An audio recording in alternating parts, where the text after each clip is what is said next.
Hello, I wanted to take a few minutes to share some of my personal experience with the ASL-English bilingual bicultural program, or just BI for short, that this new communication program that's being implemented at FSDB. For those of you who don't know me, my name is Brent Hunter. My wife Leanna and I have an 8-year-old son who's in the 3rd grade at FSDB. In our home, we use American Sign Language, but we also use spoken English. So for this message, I wanted to use spoken English and written English so that my message comes across clear for everyone.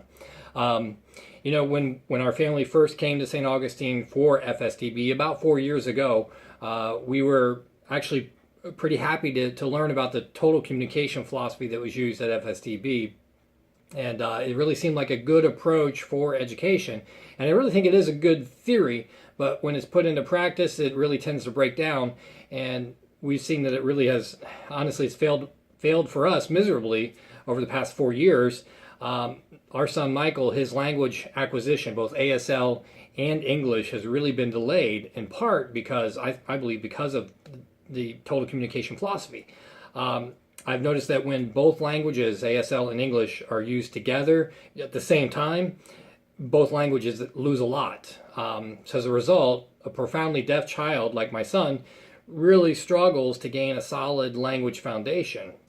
And that's what we've noticed. When FSDB decided to implement the bye-bye approach, I listened to opinions on both sides. I also did a lot of my own research. I learned about natural language development in general. I learned about how deaf children process sign language as well as how they process written language. I looked into many other deaf schools who have been using the bye-bye approach for many years now and have had a lot of success with it. As a result of my research, I became very supportive of the bye-bye approach. However, I also remain cautiously optimistic, you could say, because I didn't have any personal experience with it. I was excited about its potential, but I wanted to see really how this actually works. So now, after seeing my son's progress in the 3rd grade up to this point, I can say I fully support the bye-bye approach, and I really look forward to a more full implementation. This year, Michael does have a deaf teacher and a deaf IA, and for him, that makes a huge difference. He's naturally exposed to the bilingual method as a result of that. So, you know, I know that that's not the case for all deaf or hard of hearing kids at FSDB.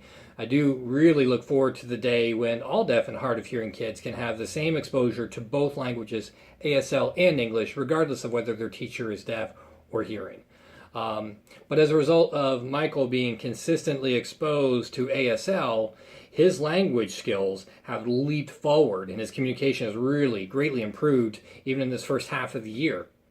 He's now also improving his skills in reading and writing English, and that's great to see. I believe his stronger foundation in his first language, ASL, has given him the skills that he needs to be more comfortable and confident in his second language of English.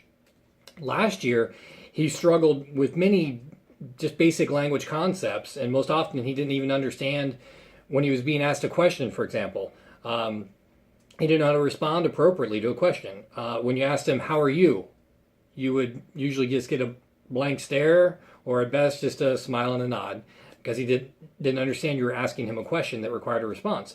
Now, however, what I've seen now is that he clearly understands questions, and he knows how to respond appropriately. He knows how to better express his emotions. That's wonderful. He knows when he's missed something in a conversation. I've seen my son's language really flourish, and I really know this is a direct result of the bilingual approach, being fully exposed to ASL and English. Michael realizes that he's a greater understanding when ASL is used. When I talk and sign at the same time, it's confusing for anybody. And often Michael doesn't understand. He has before physically closed my mouth and said, "Dad, just sign it." And it was kind of funny when that happened, but it was a bit of an epiphany for me as well. I began to realize that when I turn off my voice and I just try to express myself in ASL as best that I can, to the best of my ability, he definitely understands a lot more. And I'm far from fluent in ASL, but I do my best to give him what he needs. Now, when I also notice that when I'm reading a story with him for his homework, for a book, I'm used to just pointing to the words on the page as I read and sign. in the past, one thing that Michael also did now recently is he moved my hand away from the page and he said, "Dad, no, just sign it." And when I do that, he understands and he can actually enjoy the story more. That's wonderful.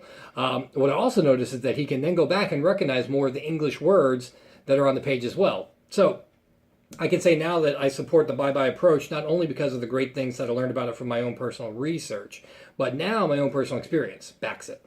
But there's still more that needs to be done to fully implement and support this approach at FSDB. Our teachers there are wonderful, but they need our support. Our students, our kids need our support. So I just want to encourage parents, especially hearing parents, to do your research, seek to understand this, and then lend your support.